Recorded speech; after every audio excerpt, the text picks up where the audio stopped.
Welcome to Revenge Lineage Lab, and today we are bringing you a story that cuts to the heart of what happens when a family's silent agreements finally collapse under the weight of years of deliberate cruelty, calculated exclusion, and the quiet endurance of a woman who was never given the dignity she had more than earned. The woman at the center of this account is Alyssa Woods, a 29-year-old document restoration specialist working at a museum in Charleston, South Carolina, whose professional life is dedicated to saving things other people have discarded or damaged beyond what they believe is repair. Torn letters, burned maps, water-stained family records, and old photographs with faces nearly erased by time. The painful irony that Alyssa herself lived with for years was that in her own family, she was treated as something equally faded and inconvenient, a person whose value was measured entirely by how much invisible labor she could absorb without complaint. The event that brought everything into the open was her grandmother Ellie's 86th birthday dinner, held at a restored harbor hall in Charleston, a venue that Alyssa had secured at a discount through her museum connections. In the weeks leading up to that evening, Alyssa had invested enormous personal time and professional skill into making the celebration meaningful. She restored a damaged black and white portrait of her grandmother at age 21, standing beside the old Charleston harbor, her chin lifted and her smile stubborn and full of life. She located newspaper clippings from when her grandmother had opened her first antique shop after the death of her husband. She contacted relatives who could not travel and recorded their voice messages, edited them into a cohesive video presentation, and arranged for the venue's projector to display the slideshow after dinner. She also quietly paid the deposit on the hall when her mother, Rebecca Woods, told the venue she had forgotten her checkbook. Every one of these contributions was made without announcement, without demand for recognition, and without expectation of anything beyond a seat at the table among the people she loved. That seat, as it turned out, was precisely what her mother intended to deny her. Rebecca Woods had long operated within the family by assigning fixed roles to every member before they entered any room. Alyssa's older brother, Brandon Woods, was designated the successful one, a label that persisted despite the fact that he had lost 3 jobs in 2 years and continued to rely on his parents' credit card for basic expenses. Alyssa's cousin, Melissa Hart, was the beautiful one, having married a dentist and maintained a curated social media presence. Alyssa was the useful one, which in practice meant she was included in family life only when something needed to be addressed, fixed, carried, covered financially, or emotionally managed, and then quietly set aside once the need had passed. From the moment Alyssa arrived at the birthday dinner, wearing a navy dress rather than the apron her mother's behavior implied she should have been carrying, Rebecca's mood shifted visibly. She looked her daughter up and down, dismissed her appearance with a cutting remark, and immediately redirected Alyssa toward tasks, instructing her to fix napkin folds the venue staff had already arranged, adjust the flower display, relocate place cards to accommodate Brandon's seating preferences, and carry gift bags from Rebecca's car while Brandon stood nearby on his phone. Every assignment carried the same unspoken instruction: do not sit down, do not be seen, do not forget your place. When Grandma Ellie arrived and embraced Alyssa longer than anyone else, whispering that she could see Alyssa had done all of this, Rebecca's expression tightened.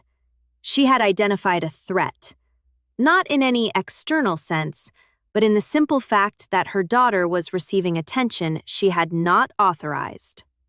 Before Alyssa could reach her chair for the first course, Rebecca called her over, manufactured a complaint about the catering pace, and directed her to check the kitchen, refill water glasses, and confirm the status of the grandmother's lemon tart. When Alyssa reached the kitchen, a member of the catering staff told her with visible confusion that the service was exactly on schedule and nothing was behind. The purpose of the errand became clear in that moment. Rebecca was not managing a logistical problem. She was managing her daughter's proximity to the room, ensuring that when the slideshow began, when the memory display drew admiration, when guests turned to ask who had put all of this together, Alyssa would not be present to receive the answer. She wanted the evidence of her daughter's effort on display, and her daughter herself invisible. On her way back through the side hallway, Alyssa stopped when she heard her mother speaking to two friends near the coat room. Rebecca told them that Alyssa means well, but has never learned how to be impressive, that some people are leaders and some are support staff, and that Alyssa belongs to the latter category. She referenced Alyssa's departure from an architecture program with a tone of settled dismissal, describing it as all that tuition and all that drama, and concluding that at least tonight Alyssa could wash dishes. What Rebecca consistently omitted from that narrative, and what she had always omitted, was the reason Alyssa left the architecture program. Alyssa had left after a professor plagiarized her design concept. She had reported it. The school had subjected her to months of institutional review, while Rebecca told the wider family that her daughter simply could not handle the pressure. It was Grandma Ellie who had believed Alyssa then, who paid for therapy when Rebecca called it attention-seeking, and who told her that broken things could still be worth saving. Hearing that old wound reframed as entertainment at a dinner Alyssa had built with her own hands made her throat close. When Alyssa's younger cousin Nathan Brooks found her in the hallway and told her that Grandma was asking for her and that the slideshow was about to begin, Rebecca physically stepped between them and said Alyssa would come after she finished helping in the kitchen. Nathan held his position and stated plainly that the kitchen had staff and that Alyssa was family. Rebecca's smile thinned as she told him not to lecture her about her own daughter. Nathan replied that she should stop treating her daughter like staff. The words were not raised in volume, but they carried through the hallway with precision. Rebecca stepped aside only because guests were within earshot, and her public image mattered more to her than the outcome of the confrontation. Nathan led Alyssa back into the room. When Grandma Ellie saw her granddaughter enter, she patted the empty chair beside her at the head table, the same chair Rebecca had earlier filled with her purse, as though even an inanimate object held more standing than Alyssa. Nathan picked up the purse and placed it on a side table without comment. The room took notice. Grandma Ellie took Alyssa's hand under the table and told her to stay, no matter what. When the restored portrait of Grandma Ellie appeared on the screen, the reaction from the guests was not polite applause, but genuine surprise. Someone called it beautiful. Grandma covered her mouth with trembling fingers and said she had believed the photograph was ruined beyond recovery.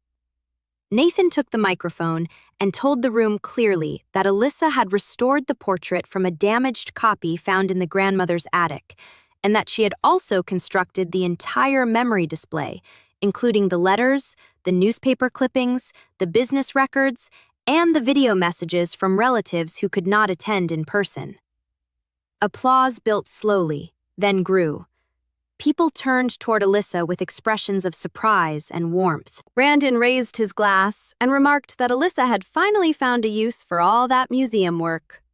A comment that drew uncomfortable laughter from guests who had been trained by years of family dynamics to respond to cruelty when it wore the costume of teasing.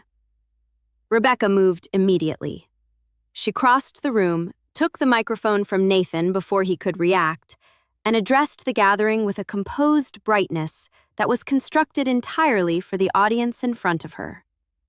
She said that while Alyssa had helped with a few sentimental details, the evening was about her mother and should not be converted into a personal achievement ceremony.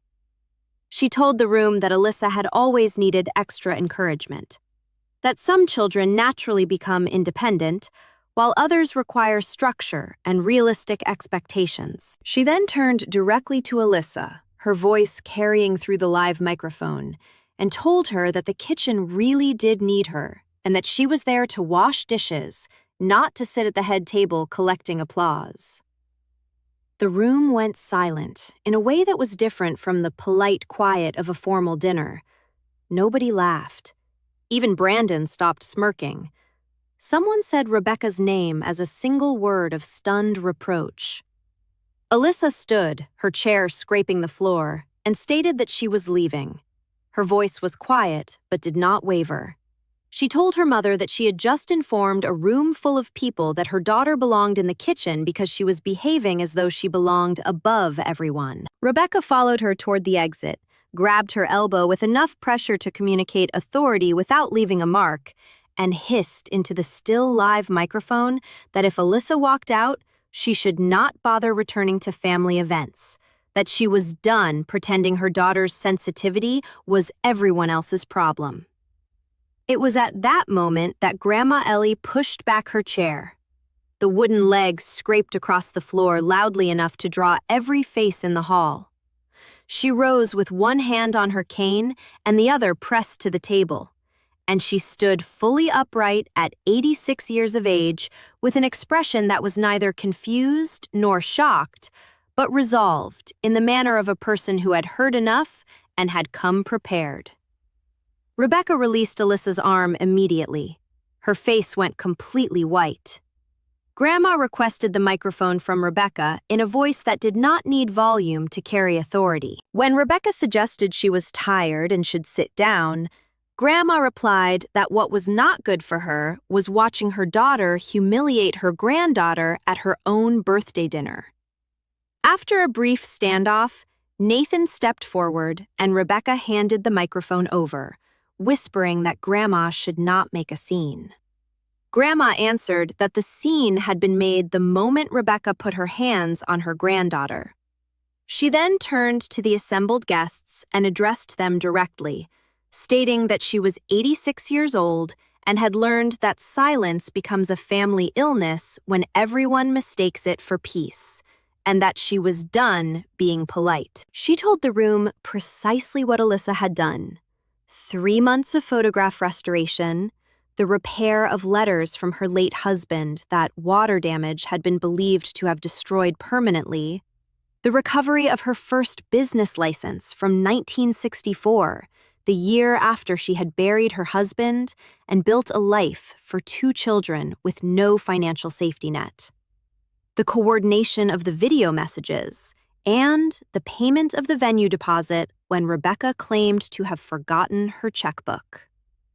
When Rebecca objected that those financial details were private, Grandma replied that so was Alyssa's pain, but Rebecca had announced that through a microphone. Grandma then produced a folder from beside her plate, its pages marked with careful handwriting, and disclosed that 2 months earlier she had asked Rebecca to assist with updating her estate documents, and that instead of honoring her stated wishes, Rebecca had attempted to persuade her that Alyssa was too emotionally unstable to be trusted with responsibility. Rebecca had recommended that the antique shop shares, the house authority, and the family archive all be placed under Brandon's control, on the grounds that he was the practical one, and had further suggested that Alyssa might become emotional and sell things irresponsibly.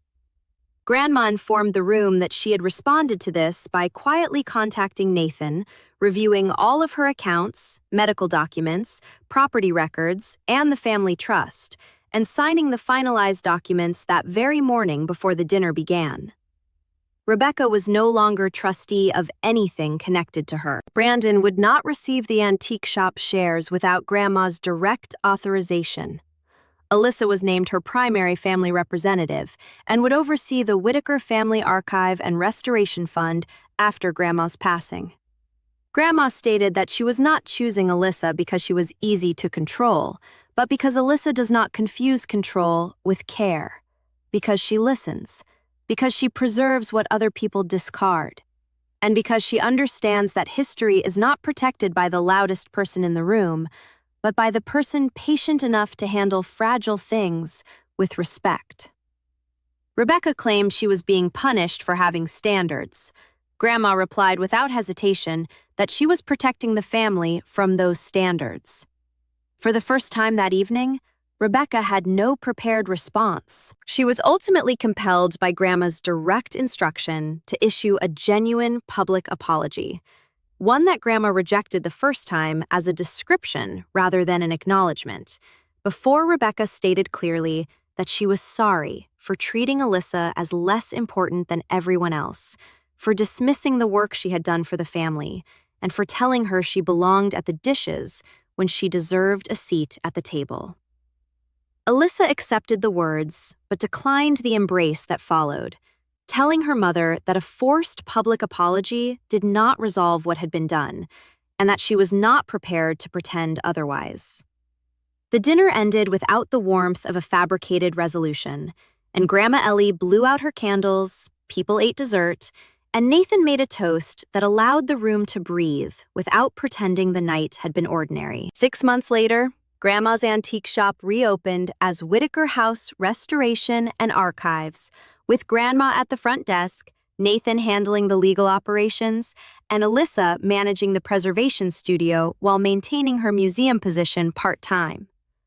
On opening day, Brandon sent flowers and did not appear.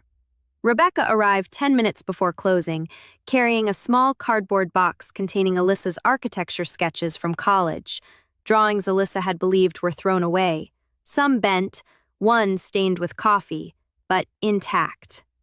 Rebecca said she had kept them and did not know why she had acted as though they did not matter. Alyssa accepted the box without allowing the moment to carry more weight than it had earned. When Rebecca mentioned that Grandma had suggested she might help with inventory labeling on Saturdays, Alyssa set terms clearly. Rebecca would follow her system, would not criticize customers, would not alter her labels, would not speak down to her, and would leave if she failed to meet those conditions. Rebecca said she understood. Alyssa handed her cotton gloves and a stack of photo sleeves, and her mother spent the afternoon sorting other people's memories under her daughter's direction. The lesson that Grandma Ellie drew from all of it was one that Revenge Lineage Lab believes carries weight well beyond this single family. That toxic love hides behind the language of family duty. That boundaries are not disrespect. That the person who calls you dramatic is often most afraid of you naming the truth aloud. And that the most enduring form of accountability is not destruction, but becoming so grounded, so self-respecting, and so impossible to diminish that the people who tried to bury you must eventually meet the version of you they worked hardest to prevent.